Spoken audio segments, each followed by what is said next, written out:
श्री दत्तप्रबोध अध्याय 44. श्री दत्तात्रयांची गोरक्षनाथाशी भेट. अध्यायाला सुरुवात करूयात. मच्छिंद्रनाथ आणि गोरक्षनाथ दोघेजण यात्रा करीत करीत आपला संप्रदाय वाढवीत कच्छ भूज देशात येऊन पोहोचले. गुरुसेवेत काही दिवस मग्न राहून गोरक्षनाथांनी अनेक भाविक भक्तांना भजने लावून त्यांचा व्यथा वेदनांचा परिहार करून पुढे एकट्यानेच जाण्याचा निर्णय घेतला. संप्रदायाच्या रक्षणासाठी सेवेसाठी गुरुनाथांना तिथं ठेवून आणि गुरूंची आज्ञा घेऊन गोरक्षनाथ उत्तरेकडे निघाले. उत्तरेकडचा मार्ग अतिशय बिकट होता. वाट अवघड होती. वाटेत अनेक संकटांना तोंड देत निरनिराळ्या तीर्थस्थानांचं ते दर्शन घेत होते. सागरी तीर्थांवर स्नान करीत मेरू पर्वताला प्रदक्षिणा घालीत अनेक वेद दीपांतरे पार करीत ते मानस सरोवरापाशी येऊन पोचले. तेथून हिंडत हिंडत गौड बंगालमध्ये गेले. तिथे कामाक्षीचं त्यांनी दर्शन घेतलं. मग दक्षिणेला येऊन रामलिंगाला आले. महारुद्राला भेटले आणि लंकेत गेले. लंकेमधून ऋषमिक पर्वत आणि किष्किंधाही त्यांनी पाहिली आणि मग पश्चिमेचा मार्ग धरला. महाबळेश्वराला येऊन त्यांनी मुक्काम केला. महाबळेश्वराला त्यांना त्यांचा गुरुबंधू चरपटनाथ भेटला. अलख शब्द गरजून दोघेही एकमेकांना भेटले. उभयतांनी एकमेकांना दृढ आलिंगन दिलं. गोरक्षनाथांनी त्यांचा क्षेमकुशल पुसलं आणि त्यांना आपल्या बरोबर तीर्थयात्रा करायला चालण्याची विनंती केली.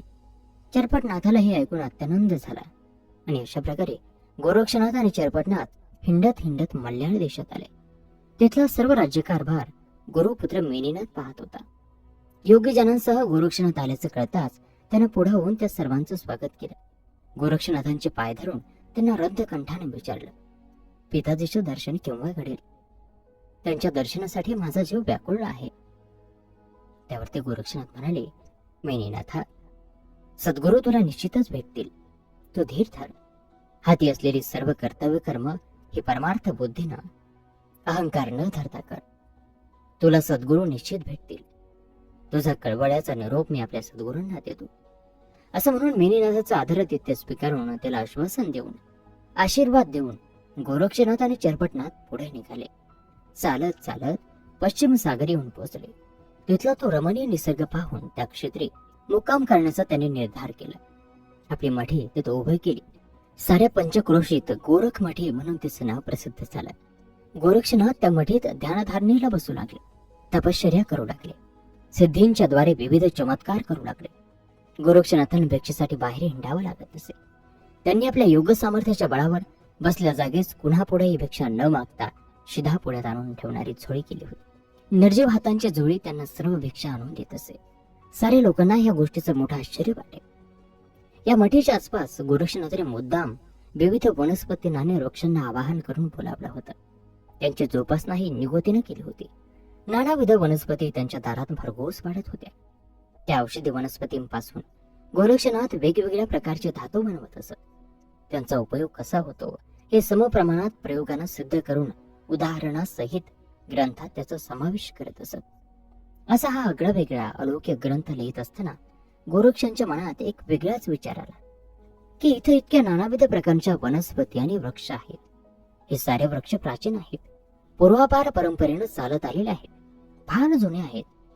या विविध वृक्षांच्या गुणांचा समुच्चय करून जर आपण आपल्या योगसिद्धीच्या जोरावर नवीनच वृक्ष बनवला तर तो वृक्ष जगात अद्वितीय ठरेल. ही कल्पना डोक्यात येताच त्यांनी ते अंमलात आणायचं ठरवलं. त्यांनी सर्व वनस्पतींना आवाहन करून त्या वनस्पतींचा दिव्य रस रसक्रियेसाठी मागून घेतला.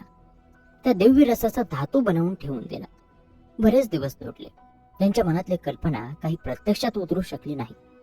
तो रस जशाचा तसा उपयोग न करता पडून राहिला आणि सरते शेवटी तो आंबून गेला. ते पाहून साऱ्या वनस्पतींना हळहळ वाटली. त्या नम्रतेने गोरक्षनाथांच्या पुढ्यात उभ्या राहिला आणि म्हणाल्या, गुरु महाराज, आमचे सत्व आपण काढून घेतलं आणि ते शेवटी नासून गेलं. त्याचा आता तरी काही योग्य उपयोग व्हावा अशी आमची नम्र इच्छा आहे. त्यांचा हे संभाषण ऐकून गोरक्षांना आपल्या मनातल्या कल्पनेची आठवण झाली आणि त्यांनी तो आंबलेला धातुरस गोळा केला आणि त्यांनी तो आंबलेला धातुरस गोल आळ करून त्यामध्ये पेरला.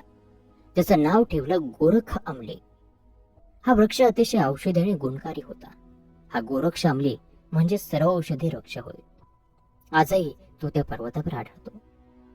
अशा प्रकारे नाना चमत्कार करीत गोरक्षनाथ कालक्रमणा करीत होते. कामधेनूला पाठवून भिक्षा आणत होते. संत सज्जनांच्या सहवासात अखंड वेदचर्चा करून त्यांना ज्ञानसंपन्न करत होते. त्यांचा उदरनिर्वाह चालत होते. श्री दत्त दिगंबर महाराज गिरनार पर्वतावरील वास्तव्याला राहिले होते. मागील अध्यायात आपण पाहिलं, या गिरनार पर्वताचा परिसर मोठा रमणीय होता, नितांत सुंदर होता. श्री दत्तात्रयांचं मन त्या स्थळानं मोहून गेलं होतं आणि म्हणून त्यांनी तिथंच आपला मुक्काम केला होता. त्यांच्या तिथल्या वास्तव्यानं सर्व योगजनांना अतीव समाधान लाभलेलं होतं. सद्गुरू दत्तात्रयांच्या सहवासानं सारा परिसर पवित्र झाला होता, चैतन्यात नाहत होता. एखाद्या तीर्थयात्रेचं स्वरूप त्या ठिकाणाला आलं होतं. लांब लांबहून लोक श्रींच्या दर्शनाला येत होते. आपला भवताप नष्ट करून शांतीनं प्रसन्न होत होते, पापतापातून मुक्त होत होते. असंच एक दिवस भक्तजनांबरोबर चर्चा करीत बसलेले असताना श्री दत्तात्रयांना आकाश झाकळून आल्यासारखं वाटलं आणि म्हणून त्यांनी वर बघितलं, पण आकाशात ढग नव्हते. मग आकाशात मेघ नसताना सावली कसली पडली असावी असा प्रश्न त्यांना पडला. त्यांनी कुतूहलानं आकाशात निरखून बघायला सुरुवात केली. तेव्हा त्यांना दिसलं की ढगाऐवजी आकाशात एक झोळी पक्षासारखी तरंगत होती आणि तिची छाया पडली होती.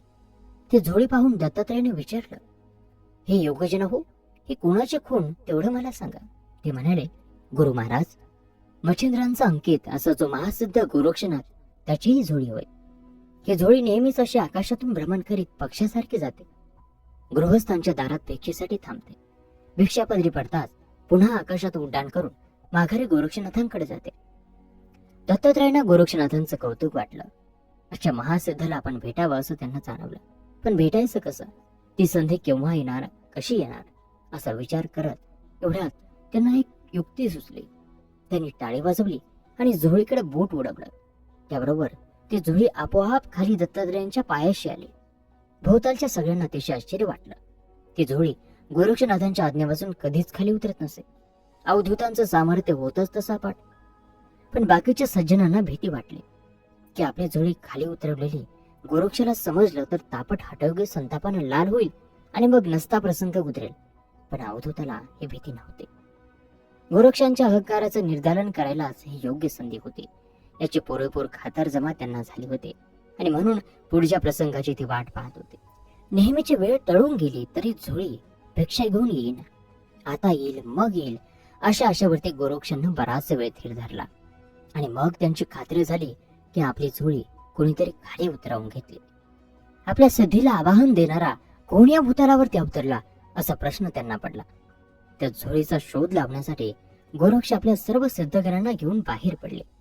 गोरक्षाच्या अंगाचा नुसता संताप झाला होता. आपल्या योग सामर्थ्यानं त्यांनी आपल्या बरोबरच्या सगळ्या भक्तगणांनाही आकाश मार्ग चालवला. अधांतरी तरंगत आकाशातून चालत ही सारी मंडळी गिरनार पर्वतावर उतरले. समोरच श्री दत्तगुरु प्रसन्न मुद्रेने बसले होते. दत्तगुरूंचं ते सौम्य सोजवर रूप पाहून गोरक्षाचं मन विचलित झालं. धावत जाऊन त्या सगुण रूपाला कवीत कपडावं असं त्याला वाटलं. प्रसन्न रूपाच्या स्पर्शानं सारिकात्र निभावावेत असाही मोह त्यांना झाला. पण सभोवतालचा समुदाय पाहून त्यांनी तो मोह आवरला. लौकिकात ती आपली माघार ठरेल असं वाटून त्यांनी ताठर क्रोधानं जळजळीत मुद्रेनं श्री दत्तगुरूंकडे पाहू लागले. दत्तात्रय अतिशय मवाळ प्रेमळ दृष्टीनं गोरक्षनाथांकडे पाहत होते. ते सहन न होऊन संतापानं गोरक्षनाथ ओरडले, हे मानवा, आदेश न म्हणता भेटणारा विरूप रूपाचा तू कोण आहेस? तुझं नामाभिधान काय? वास्तव्य स्थान कोणतं? तुला दीक्षा कोणी दिली? तुझी आचरण पद्धत कोणती? तुझे माता पिता कोण? तुझा आश्रम कोणता? उपास्य दैवत कुठलं? माझ्या या सर्व प्रश्नांची उत्तर तू दे. ही झोळी कुणाची हे तुला माहीत नसताना ती उतरवण्याचा बेमूर्तपणा तो का केला? मी मच्छिंद्रनाथांचा शिष्य गोरक्षनाथ, माझं सामर्थ्य तुला पामराला काय करणार? बोल, आता का तुझं तोंड गप्प झालं? जोगड्या! गोरक्षनाथ ताड ताड बोलत होते. बेभान होऊन तोंडाला येईल ते बडबडत होते. पण दत्तात्रय शांत होते. त्यांनी मौन धरलं होतं. त्या मौनाचा अर्थ गोरक्षानं जोगड्याची दुर्बलता आहे असं धरला आणि थारेवर धरतात त्या स्वरात त्यांना पुन्हा प्रश्न केला, माझी झोळी उतरवण्याचा अधिकार तुला कोणी दिला? ज्या अधिकारानं आणि योग सामर्थ्यानं तू झोळी खाली उतरवलीस त्या सामर्थ्यानंच आणखी काही योगसिद्धीचे प्रयोग करून तू दाखव. नाहीतर तुझे स्थान सोडून तू चालता हो माझी क्षमा मागून. तुझ्या सर्व अपराधांची सजा भोगण्यास तू सिद्ध हो. त्यावर ते दत्तात्रय म्हणाले, गोरक्षनाथा, तू महान सिद्धयोगी आहेस असं आजवर मी ऐकलं होतं. तुला भेटायची मला अनिवार्य इच्छा झाली. तुझी झोळी मी त्यासाठी खाली उतरवली. झोळीसाठी तरी तू येशील आणि तुला भेटायची माझी इच्छा सफल होईल असं वाटलं, म्हणून मी ती झोळी खाली घेतली. मी खरोखरच तुझ्यासारखा सिद्धयोगी नाही असं म्हणून दत्तात्रय गप्प झाले. आणि श्रोतेहो, याच बरोबर दत्तप्रबोध ग्रंथातील हा 44वा अध्याय या ठिकाणी समाप्त होत आहे. आता पुढील 45व्या अध्यायात गोरक्षनाथांचं गर्भहरण कशा प्रकारे होतं ही कथा आहे.